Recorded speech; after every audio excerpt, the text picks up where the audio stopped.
Sobre a doação de órgãos e tecidos. E como eu moro em Indaiatuba e o podcast é em Indaiatuba, no estúdio da Rádio Jornal, a gente não poderia deixar de trazer a presidente do Instituto Gabriel, que é a Marinês, que está aqui conosco. Muito obrigada mais uma vez aqui com a gente. Eu que agradeço novamente a oportunidade de poder falar para o público. O doutor Urbano Galindo.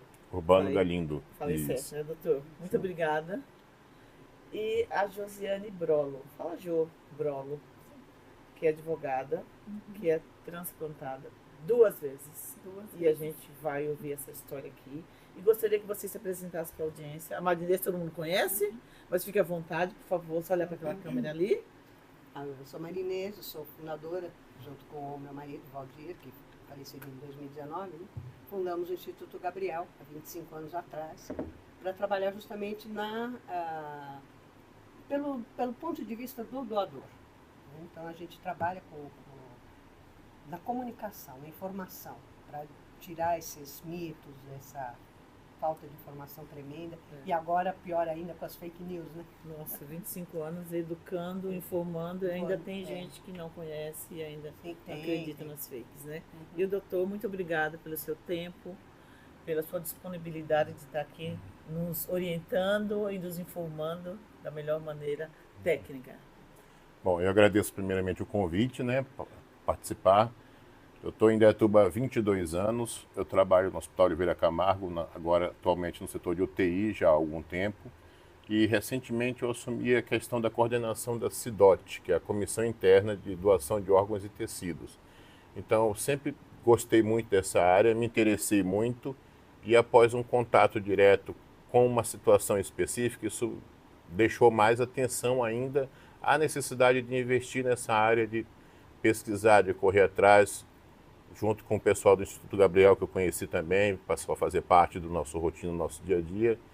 Então, isso sempre gostei. E agora, mais ainda, eu assumi a dianteira na questão dentro do hospital. Legal, parabéns, doutor. E a Josi Brolo, queridíssima aqui, que vai contar a sua história para nós.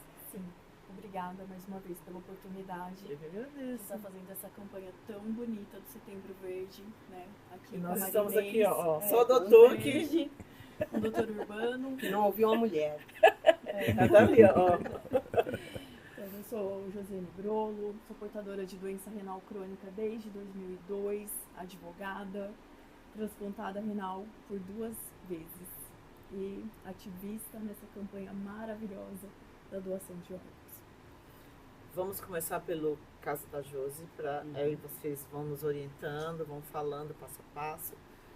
Fala um pouquinho da sua história, que eu acho que é importante a gente ter um caso real aqui e entender o trabalho do Instituto Gabriel, que está há 25 anos fazendo um trabalho super sério, o doutor Urbano como especialista no assunto e diretamente, está diretamente ligado à sua história, né?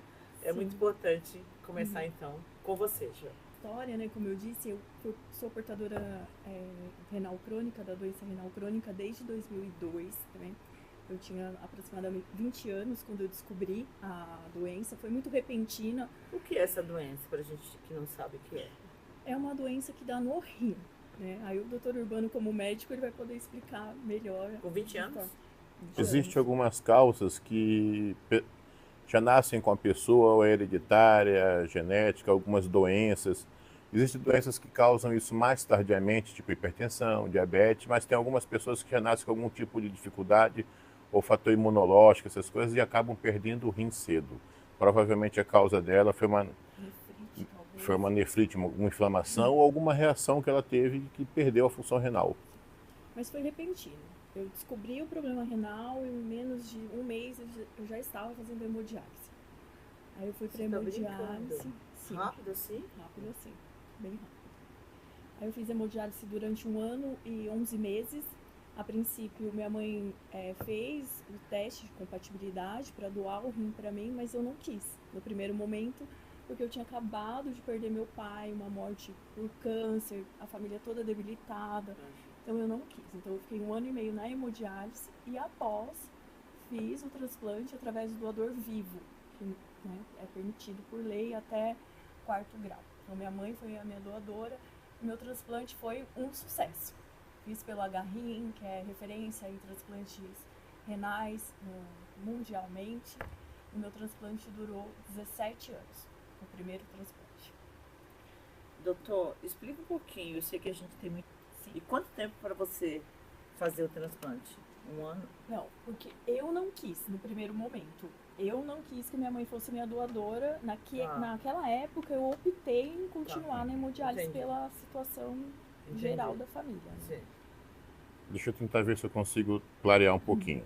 No Quando processo dela. No processo dela, quando você vai, ela teve uma doença rapidamente progressiva, que o rim parou de funcionar e você não sobrevive sem um rim. Então existe um processo paliativo que faz a função do rim temporária, que chama hemodiálise. Quando você vai para a hemodiálise, você já é cadastrado na lista de transplante. Então existem algumas situações para transplante, dependendo do órgão. Existe o doador vivo, que pode ser um parente seu até quarto grau, de órgãos duplos ou que possam ser doados parciais. Tá. Ou o doador que a gente chama de doador cadáver, é aquele paciente que passa pelo processo de diagnóstico de morte cefálica e é feita a captação de órgão dele após o diagnóstico de morte cefálica. No caso da Josi, no primeiro transplante dela, foi de doador vivo. A mãe foi quem doou o órgão para ela. A mãe era compatível. Então, quando ela amadureceu mais a ideia, ela entendeu e aceitou a doação da própria mãe. E um detalhe, quando é um doador vivo, o órgão geralmente tem uma sobrevida muito melhor. A necessidade de imunossupressor, porque o órgão não é seu, o órgão é de uma terceira pessoa, então seu corpo tenta combater ele, tenta destruir ele.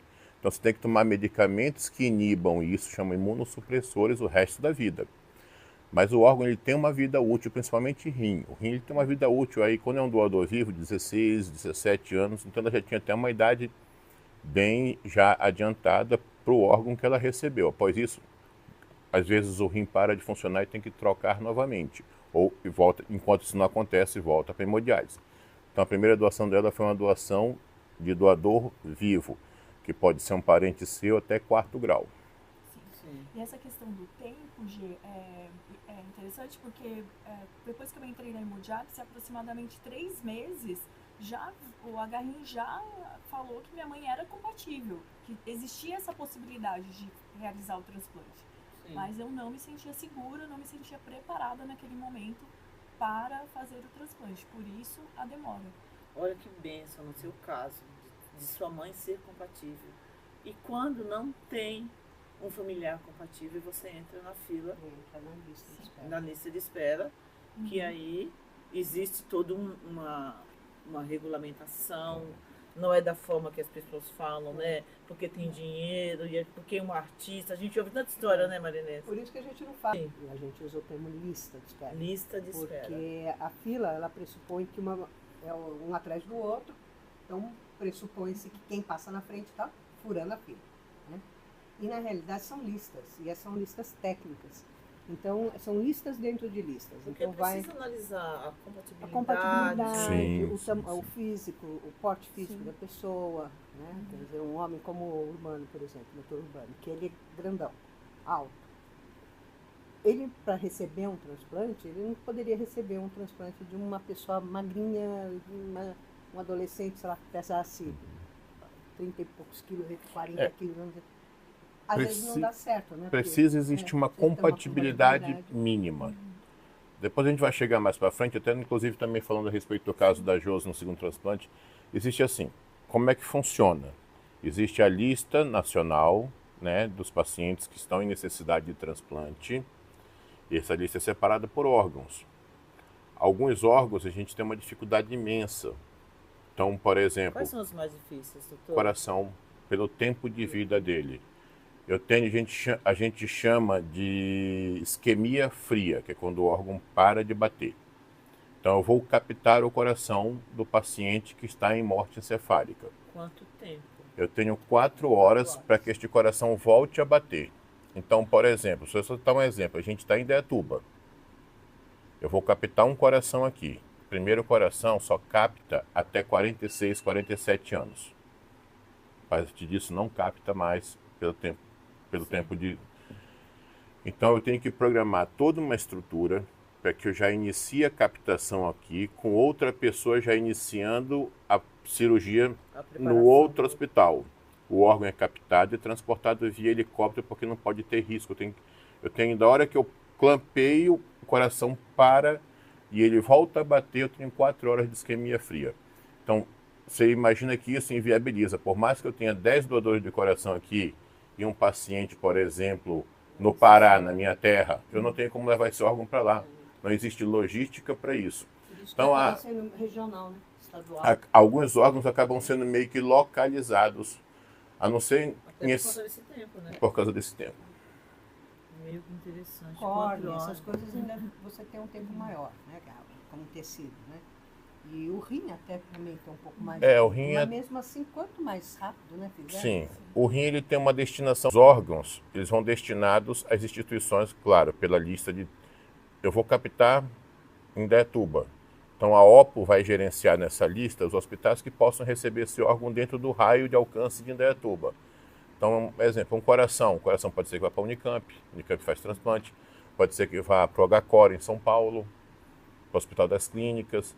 Não vai mais longe que isso porque não há tempo hábil para levar. Então não adianta. Pode ser que tenha outro paciente necessitando, mas ele vai ser pela questão logística local.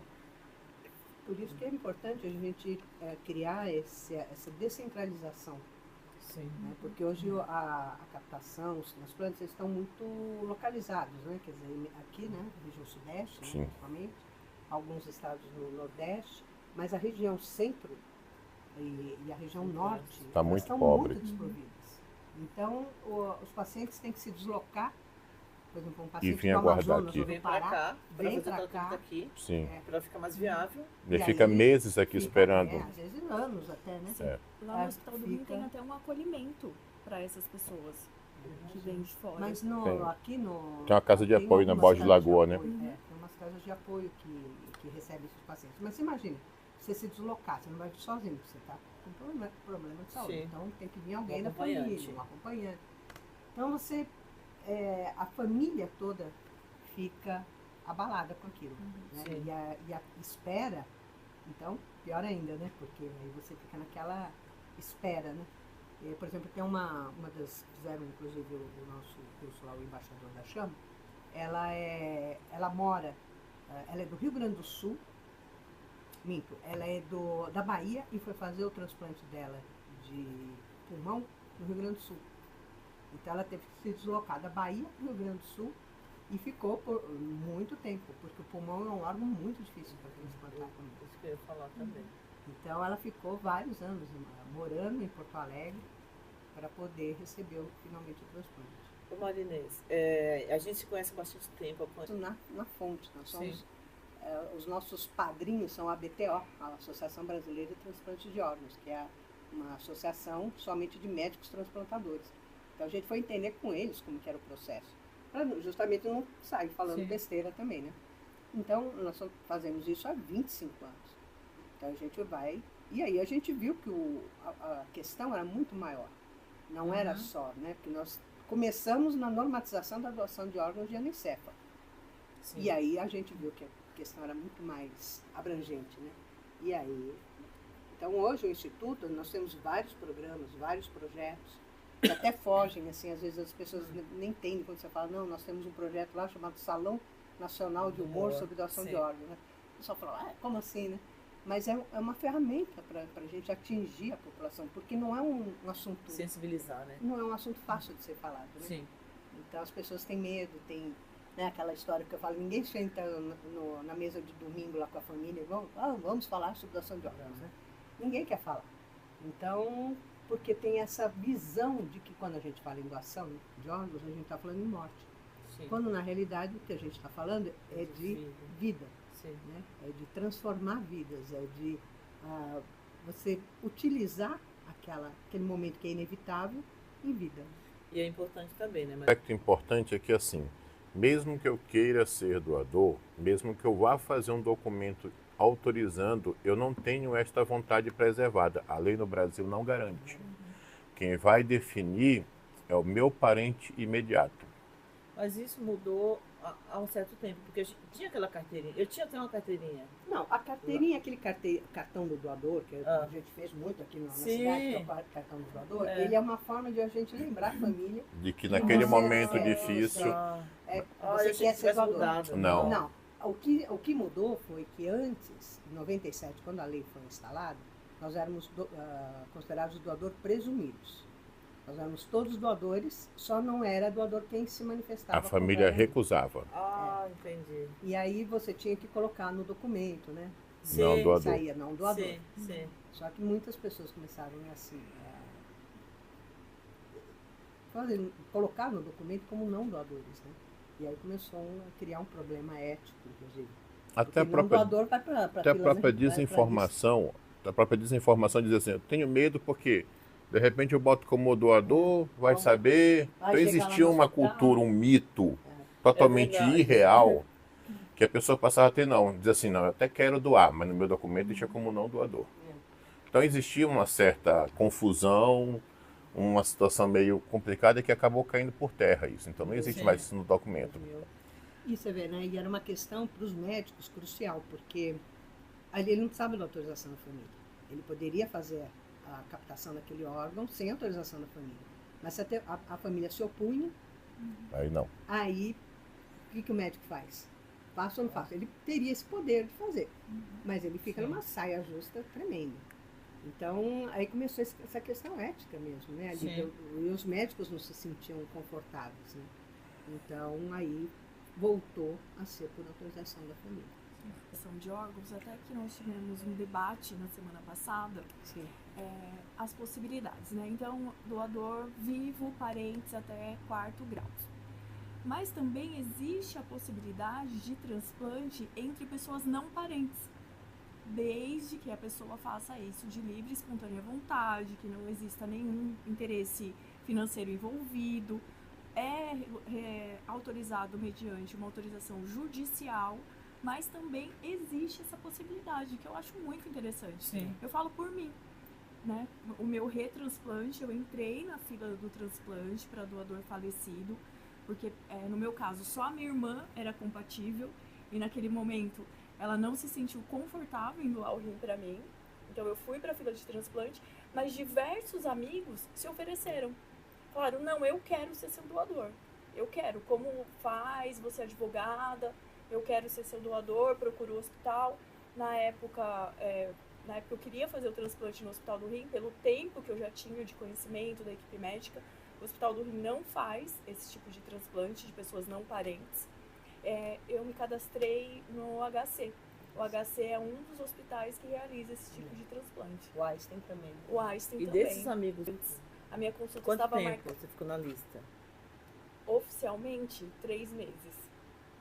Olha, várias vidas. Não, então. Isso também cai por terra, né? Essa questão tão polêmica lá do Fausto Silva, né? Que o pessoal fala, ele passou na frente porque é famoso, porque tem dinheiro. E na realidade ele já estava mais de um mês na lista, para coração. E assim, porque o rim ainda tem a hemodiálise que te dá uma sobrevida ali, né? Coração não, fígado não, nenhum outro órgão tem. Existe uma questão do ponto de vista médico. Técnico, né? Para você transplantar, você precisa ter alguns graus de compatibilidade. Não é só estar na fila. Então você tem que ter o Faustano um B negativo. Então isso já dá uma boa filtrada. Quando surge um doador B negativo, a fila encurta, é igual um A negativo. Então que tinha 3.000, afunila para 15. Dentro desses 15, aí vai ver peso, altura, níveis de doença, porque você tem que saber grau de risco, se você vai tolerar aquela cirurgia, porque ter necessidade de um transplante é uma coisa, ter condição de suportar o transplante é outra bem diferente. É uma cirurgia de horas, uma cirurgia extensa, você fica em circulação extracorpórea, você vai sair em uma UTI, você vai passar por um processo, vai ter que tomar imunossupressor, são um monte, o teu rim tem que estar bom, você tem que ter várias coisas que te auxiliem. Não é só, eu preciso do coração, eu vou receber o coração. Existe um contexto atrás disso. E quando isso tudo bate, ainda vai para compatibilidade. Depois a Josi vai explicar o caso dela também. Chamam-se todos que batem esses primeiros critérios para fazer a compatibilidade, porque não adianta eu botar um órgão pouco compatível com você, porque teu corpo vai destruir ele em pouco tempo, que foi o que aconteceu com o Faustão. Mesmo sendo muito compatível o órgão, o organismo dele ainda rejeitou. E ele foi agraciado por uma segunda oportunidade de outro paciente nas mesmas condições B negativo. Então, assim, vamos parar para pensar. Quantos B negativos você conhece? Eu vou, porque eu sou o Faustão, eu vou comprar um coração B negativo. Gente, não é assim que funciona. Isso não existe. Isso é pura utopia. Aí você tem que ter um centro que capte, o centro que transplante, uma logística de 4 horas no meio disso. Sim. Todo equipamento, centenas de exames que são feitos quase que instantaneamente. Você tem que testar tipagem sanguínea, compatibilidade, doenças infecto-contagiosas, HIV, hepatite, sífilis, AIDS, tudo que você imaginar. Então, assim, é uma logística que quem está por trás não conhece. Isso que eu ia Fora o comentar. controle, né? Fora o controle. Porque não é só o hospital que tem o controle daqui. O Estado ele tem o controle, o Ministério Público tem o controle. Porque é uma São organização de várias são entidades. várias, E ele, em alguns casos, realiza a captação. Para o hospital realizar a captação, ele não pode ter conflito de interesse, que seria isso, não pode ter ligação com outra instituição que vai receber. Então, por exemplo, se eu faço o transplante, eu sou cirurgião e eu opero, eu não posso captar. Eu não posso ter cruzamento dessa informação. É muito sério. É uma das melhores políticas o protocolo todo, né, é considerado como modelo para muitos países. Então, que a gente acompanha mais o modelo espanhol, né? O protocolo nosso, a última atualização foi em 2017, ele segue uma sequência de normas rígidas, que é um padrão internacional, para que não haja equívoco algum, dúvida nenhuma. Tanto que eles são feitos em etapas e por setores diferentes. Então, quando eu identifico um paciente grave, paciente em risco de evoluir para morte cefálica, eu já tenho que ficar atento àquele paciente. Ele apresentou os sinais de que evolui para morte cefálica, começou a apresentar um coma não reativo. Geralmente são pacientes de hemorragia cerebral, pacientes de pós-parada cardíaca por infarto, alguma coisa, um acidente, um trauma, que tem um dano neurológico compatível com a evolução para a morte cefálica. Eu abro o protocolo de morte cefálica. Então, um primeiro médico faz um exame clínico. Existe um exame que a gente chama de teste de apneia ou teste de respiração, em que você avalia a última função a ser perdida, a do bulbo, que é que controla o centro respiratório. Quando o primeiro teste clínico dá positivo a morte cefálica e o teste de apneia também dá positivo a morte cefálica, espera-se mais 1 hora e um segundo médico vem fazer o segundo exame clínico. Ambos esses médicos precisam ter conhecimento na área. Um especialista em casos gravíssimos e o outro não precisa ser especialista, mas precisa ter habilitação em exame de morte encefálica. Sim. Essa habilitação ou o CRM confere, ou você confere através de experiência, participando em mais de 10 eventos. Então, feito o segundo exame clínico por um médico diferente do primeiro, e ambos os médicos não podem participar de nenhum tipo de hospital que faça captação, é reportado tudo para a OPO vai avaliar o exame clínico do primeiro, vai avaliar o teste de apneia, que ele é conferido através de um exame chamado gasometria. Então eu tenho que mandar a gasometria antes do exame, tenho que mandar a gasometria após o exame, para provar que o paciente não respirou, que ele está sem função de bulbo, que é a última função que a gente perde. Isso é tudo muito rápido. É enviado para a OPO vai validar isso e ela vai determinar a OPO uma terceira pessoa, que essa especialista no exame tem que ser, provavelmente, vai vir um neuroclínico ou um neurocirurgião, fazer a confirmação através de um exame de imagem. Esse exame de imagem pode ser o Doppler transcraniano, que mostra que não tem mais circulação de sangue no cérebro, isto é, o cérebro está morto, ou o eletroencefalograma, que mostra o que a gente chama de silêncio das ondas cerebrais. Não tem mais ondas cerebrais, o cérebro não tem mais atividade, então isso a pessoa está morta. Feito este terceiro exame, a lei é clara e ela diz: confirmado o terceiro exame, o paciente evoluiu para óbito. Então não é uma questão, não sou eu, não é Marinês, não é. Isso é um processo de legal federal que segue as normas internacionais e que diagnosticam de forma inequívoca que a pessoa naquele momento é considerada em óbito. Tanto que, independente se ela vai captar ou não, a data que vai na declaração de morte do atestado de óbito é a data da conclusão do protocolo, a data do terceiro exame, data e hora. Mesmo que ela vá captar depois ou que vá para o IML, a data é aquela data ali. Naquele momento, legalmente, o paciente ele é considerado falecido. Ô Marinês, nossa. Anos depois, eu dei entrada na emergência. Eu fico emocionada, tá, gente? Não liga. Eu dei emergência, não é pra menos, né? Eu dei entrada no dia 18 de junho de 2022, na emergência do AOC. 4 dias depois eu fui entubada. Aí o doutor Urbano pode contar essa parte, porque eu acordei depois de quase 60 dias. Fala um pouquinho da relação de vocês, porque você estudou com a esposa do doutor. Eu estudei Vocês já se conheciam? com a Elis, a gente já se conhecia, mas não éramos próximos, né? Sim. Eu estudei com a Elis, fiz a faculdade de Direito aqui na Max, primeira turma de Direito, mas não tinha essa proximidade, médico, paciente, amigo, não. Foi a partir do momento que eu tive esse problema, que eu entrei no AOC, que a doutora Alexandra também, né, é da primeira turma, estudou com a Elis, Sim. conhecia o doutor Urbano, foi pedir informação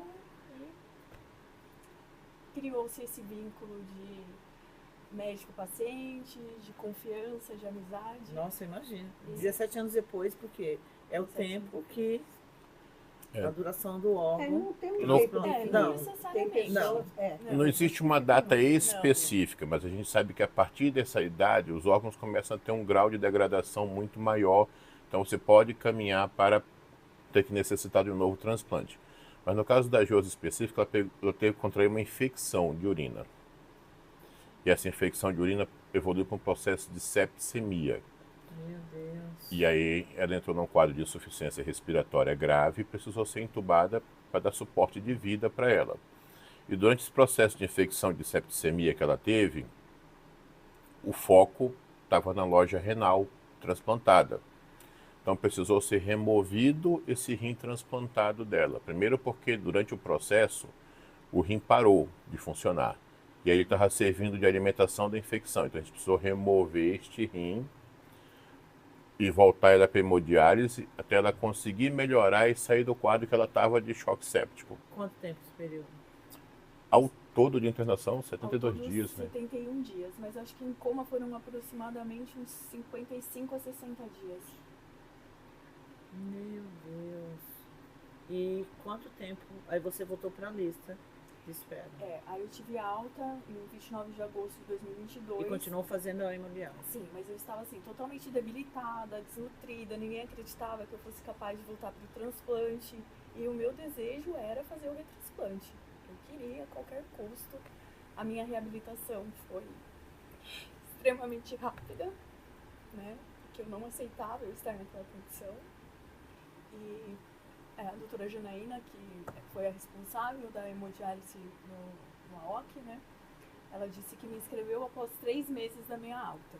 Então, contabilizando entre a alta e o transplante, o segundo transplante foram 6 meses. Mas efetivamente na fila do transplante foi 3 meses. Foram 3 meses na fila. E o retransplante, ele também tem prioridade dela, dessa retransplante. O processo muda, os cuidados redobram. Não, funciona assim. Quando você... Ela primeiramente ela foi renal crônica. Mesmo transplantada, a gente considera ainda como renal crônica o resto da vida. E ela tomava imunossupressores para manter o órgão viável. Quando você tem uma infecção igual dela, você tem que tirar os imunossupressores. Aí o rim passou a ser atacado pelo corpo. Então, além dele ter uma infecção, o órgão passou a ser atacado, precisou remover. Quando ela saiu de alta, para mantê-la viva, a gente manteve em hemodiálise, fazendo as hemodiálises frequentemente. E aí ela vai para a fila de transplante. Primeiramente, ela precisou se recuperar para que ela tivesse condição de receber uma nova doação. Não pode ter contaminação, porque ela vai tomar imunossupressor. Então, quando você passa uma longa internação igual a dela, de 71, 72 dias, você acaba fazendo com que suas bactérias adquiram resistência. E para que você faça o transplante também, você precisa estar numa condição biológica favorável. Não adianta eu estar infectado, eu não posso ser transplantado infectado. Então ela tinha que estar em todas essas condições. Por isso que ela guardou, a doutora Janaína esperou uns 3 meses, que era o tempo em que a gente via se ela não ia ter uma recaída, uma recrudescência do processo que ela passou. Aí depois colocou ela na fila do transplante. Aí ela foi para a fila do transplante, mas na condição de retransplante. Mas os cuidados são os mesmos, dialisando conforme necessidade, né? Ela todo dia controla peso seco, controla a ureia, controla a creatinina e vai dialisando conforme necessidade. E aí, porventura, deu a sorte de um doador compatível biologicamente com ela e ela foi chamada, você foi chamada com algumas garotas mais, né? Sim, eu não sabia como funcionava essa questão do transplante de doador falecido. Quando ligaram do H-Rim para mim, falaram que existia a possibilidade de um doador compatível. Se eu tinha interesse de ir para o H-Rim para fazer alguns exames complementares.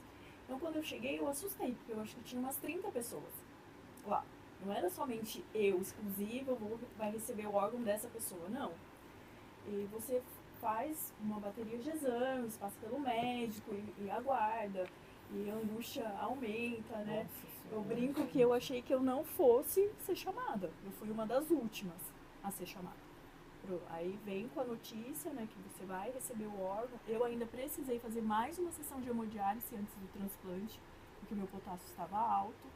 Então, às vezes eu brinco, né? A hemodiálise, você tem que se cuidar. Eu, pelas minhas condições que eu não urinava, eu tinha limitação de líquido, eu tomava apenas 600 ml de líquido por dia, porque não saía. Então, o meu foco era o transplante. Então, eu me cuidava, passava com nutricionista, controlava potássio, controlava todos os exames meus sempre foram muito bons nas condições que eu tinha à época, né? Sim. Igual ganho de peso, né? Hemodiálise, a gente tem o peso seco. Então, o meu peso seco à época era 57 quilos. Eu saía da hemodiálise com 57 quilos. Eu retornava, era um dia sim, um dia não. Fazia segunda, quarta e sexta. Retornava na quarta, eu estava pesando 57,700, 58 quilos no máximo no final de semana. Então, você também precisa ter. E hoje faz esse quanto cuidado. tempo que você fez? 2 anos e meio, graças a Deus. E a questão da compatibilidade, também dito aqui, a minha doadora, eu não sei informações nenhuma, eu adoraria saber. Eu sei que é uma mulher de 58 anos que teve um AVC hemorrágico. Ela foi aproximadamente 75% compatível comigo. Então ela acabou indo na frente das outras 30 pessoas, porque ela é que teria mais chance deste órgão vir a funcionar de maneira adequada e ter uma maior sobrevida. Sim. E aí, com isso, necessidade menor de imunossupressores. Então, é uma logística, é uma mecânica que se torna quase impossível essa surrealidade que o pessoal diz, ao burlar. Não funciona assim. Não é, como eu falo sempre, não é... Pelo Ministério da Saúde, que me passou, em que você conhece todas as etapas do processo. Para eu transportar, existe a caixa específica, o procedimento específico, a embalagem com 3 invólucros, que tem que estar entre 7 e 8 graus, no gelo triturado de soro fisiológico, aquele embalado lacrado, tem todo um procedimento. Não é simples assim. Aí você assiste um filme que eles tiram o... No ferro velho, num galpão sujo, corta com faca de pão, que isso. O cara parecendo um açougueiro, tudo sujo de sangue, taca lá de qualquer jeito e bota no container para ir para outro país. Impossível, né? Quer dizer, e muita gente acredita. Uma das palestras que a gente fez numa empresa, veio um funcionário que estava assistindo e falou, não, eu tenho certeza que tem tráfico de órgãos. E a Vani que estava fazendo a palestra no dia, e eu só veio. Aí a Vani já estava tão cansada desse tipo de coisa, né, que ela que estava já... Ela falou, então tá, você acredita? Então me descreve a cena, como que foi isso? Como que isso acontece? Sim. Aí o cara parou, ficou olhando. Aí ele falou, acho que eu estou assistindo muita série, né? Aí ela falou, justamente, você está acreditando nisso, né? Sim. Então é isso que você precisa entender, que não existe possibilidade disso acontecer. Né? Idade que também nós comentamos, né? Então a doadora, 58 anos. Então um órgão, um rim veio para mim e meu irmão de rim na época já tinha 73 anos. Eu não sei exatamente qual foi a compatibilidade dele, mas pela idade, 73 anos foi transplantado. Nós consideramos os órgãos irmãos. duplos, eles Sim, nunca vão sim. para uma pessoa só. Eles vão. Agora a gente está, não sei se ela acompanha o Luiz Perillo, Eu acho aquele que- de multivisceral. eu vi. Ele Vi hoje, sim. realizou hoje o transplante. Eu vi. Ele precisava do aparelho todo. Ele já está há anos esperando. E ele precisa toda a parte digestiva, intestino, estômago, todos os órgãos que fazem parte desse sistema, né? Ele precisava receber de um único doador. Porque você, imagina, como é que você vai controlar o imunossupressor, um órgão vindo de um outro Sim. vindo de outro. Então tem que ser um bloco que tem que ser transplantado. E demora, né? pra E ele isso ficou acontecer. super debilitado, ele ficou, nossa, eu conheço o Luiz, e aí a Giovanni veio com a notícia. Ela falou, você viu que o Luiz... Diagnóstico de morte cefálica. Isso demanda algum tempo. Às vezes o processo vai 1, 2, 3, 4 dias, porque o paciente tem que ter 100% de certeza, não pode existir uma falhinha. Então, às vezes, o exame deu um ruído. A gente usa o termo ruído. Sim. Não é válido. Tem que chamar Espera atenção. 12 horas e tem que refazer. Então, isso às vezes demora. E não é uma Sim. questão, depende da gente. A gente sabe que aquele paciente está evoluindo para morte cefálica e que aquilo é um processo irreversível. Mas enquanto o exame não bater 100% com o que é necessário, mas vai evoluir. Não, tem que esperar bater 100%. O risco, Não né? existe 99%, é 100%. Que foi o caso do jogador do Bragantino. Sim. Que eu ouvi muita gente falar assim, né? Falar, tá vendo? Se ele, já iam tirar os órgãos dele, né? Por quando falaram que ele estava em... O Pedro Severino. É. E aí, e ao contrário, quer dizer, o que garantiu a vida dele, né, foi o protocolo. Porque o protocolo mostrou que ele não estava em morte cefálica. Sim. E aí o protocolo é imediatamente suspenso e hoje Olha, do Dr. Urbano, nessa especialidade, né? E você ter vindo aqui nos contar a sua história, porque tem que ter muita fé, tem que acreditar no processo, acreditar nos profissionais que escolhem essa especialidade, né? Não é simples, não é um trabalho simples de fazer, né? Eu tenho só que agradecer vocês por estarem aqui compartilhando conosco. E queria que você deixasse uma mensagem final para quem está nos ouvindo ou nos assistindo aqui. começa pela mais velha. Convidar para o evento de 25 anos. Ah, sim. Nós temos agora alguns eventos, né? Agora, dia 25, a gente vai fazer aquela homenagem entre famílias doadoras e transplantados, né? Vai ser dia 25 no Edil Bonachelas, às 19 horas. No dia 4 de outubro, nós temos o jantar de confraternização Sim. pelo Jubileu de Prata do Instituto, que vai ser no Hotel Vitória, às 19 horas. E em novembro, uma corrida, que nós estamos chamando Transformando Vidas, pela doação de órgãos. Né? Então, vai ser no dia 9 de novembro, no Parque Ecológico. Então, a gente, justamente como comemoração dos 25 anos do Instituto, né? Estamos loucos. Eu tô com uma olheira que eu já estou parecendo um urso panda, né? De tanta coisa que a gente está fazendo com uma equipe pequena, né? Porque nós somos uma equipe muito reduzida, né? Verdade. E, então, essa é a nossa programação. E o recado que eu queria deixar, né, para os teus ouvintes, para os teus telespectadores, não sei se chama assim ainda, eu sou antiga, é justamente isso. Conversa com a família, perde esse medo, fala, deixa claro se você quer ser doador ou não. Sim. Porque um doador, ele salva 8 vidas. Bom, eu queria deixar um recado, assim, primeiro, a gente não está pedindo que ninguém se disponha a fazer o que não quer, mas a gente está nesse momento tentando trazer conforto e entendimento às famílias que passam por este processo. O processo da morte cefálica ninguém pede para acontecer. É um acidente infortuito que aconteceu e que ele não vai mais voltar atrás. Sim.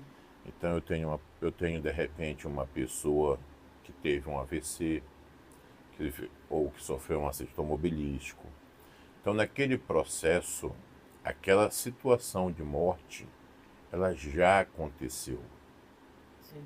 E é um momento doloroso, é um momento que a gente precisa acolher a família, dar apoio, porque não é fácil. Eu não consigo me imaginar numa situação Sim. de um parente próximo meu. Sim. Mas nesse momento que a gente tem que acolher melhor essa família, para que ela entenda que se for da vontade deles e da vontade do paciente, aquele é o momento em que pode ser salvo novas vidas. Então é ressignificar um sofrimento para uma esperança de vida. Tentar trazer uma dor que é inevitável. Sim.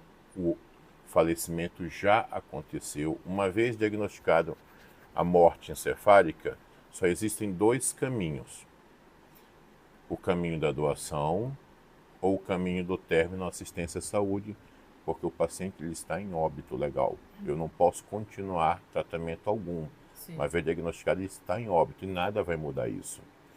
Então é o momento de a gente acolher, entender o sofrimento da família e tentar trazer para ele, para as pessoas em si, um pouco de informação de como é que é o processo, para que haja segurança deles, que Verdade. caso o seu parente tenha esse interesse, essa vontade de doar, a gente consiga transformar aquele momento de dor, de luto, em um momento de ressignificar para uma sensação de estar fazendo bem, de estar Sim. podendo salvar vidas. Ele é a continuidade. Né? Aqui, uma das coisas que foi gatilho foi justamente ter acompanhado muito de perto, porque até então eu estou de um lado do processo.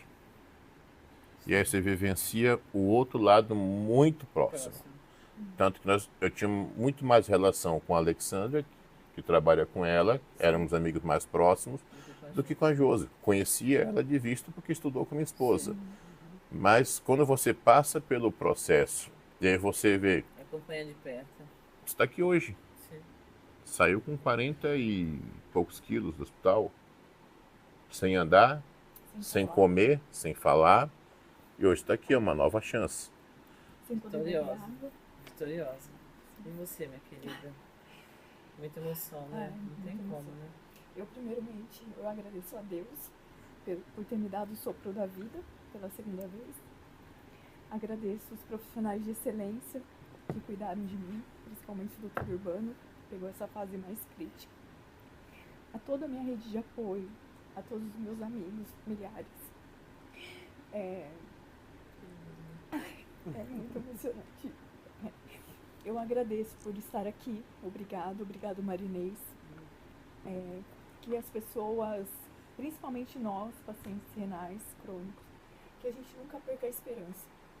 Eu tenho certeza que um dia o telefone de cada paciente renal crônico vai ligar igual ligaram para mim. E reforço a importância de falar com seus familiares, dizer sim à doação de órgãos, os doadores vivos, que sejam compatíveis, não tenham medo.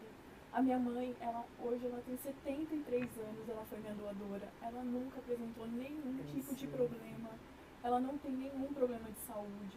Busquem informações, eu me coloco à disposição, a minha mãe está à disposição, caso alguém tenha dúvidas, medos, porque é muito, não vou dizer difícil, mas é impactante fazer hemodiálise. Ali dentro a gente tem várias histórias, eu conheço pessoas que estão há 19 anos na fila, aguardando por um transplante. Tem pessoas como eu, que tinha restrição de líquido, que não urinava. Eu chorava de sede. Hoje eu sei o valor que tem um copo de água. Então, Sim. diga sim, adote essa campanha, doe órgãos, salve vidas, transforme a vida das pessoas. Isso é um gesto de amor muito grande. A próxima. Obrigada, meu querido. Que Deus te abençoe. Amém. Obrigada por estar aqui, por contar a sua história. Eu acho que dessa forma a gente consegue levar informação correta. Né? Sim. Obrigada, doutor. Posso fazer só mais um parêntese? Claro. Aqui eu queria mostrar, é uma pessoa normal, não é famosa, nada, e recebeu 2 transplantes. Então, gente, vamos ter consciência do que a gente fala e do que a gente propaga. Sim. São histórias de vida de pessoas normais. Vamos acabar com essa polêmica toda Sim. e deixar as pessoas terem paz e terem segurança Sim. de aceitar a doação. Aceitar a doação salva vidas. E salva vidas de pessoas comuns. Eu, você, Sim. ela. Você você é dona de televisão? Não. A grande maioria não é. Isso é pura lenda. Verdade. E você está no 2º transplante. No segundo transplante. Ai, E gente. A gente tem casos, né, aqui em Indaiatuba de 5 transplantes. Então, é o que o doutor falou. A gente tem que acabar com essa lenda desinformação, Essa lenda, essa desinformação, porque isso afeta muito quem está na lista de espera. Sim. Porque ela também acaba, muitas vezes, se É um balde de água desestimular, fria. né, É um balde de água fria. desestimulando. E a gente sabe, né, como a Jo falou, a força de vontade é a força Sim. motriz, né? Sim. Então,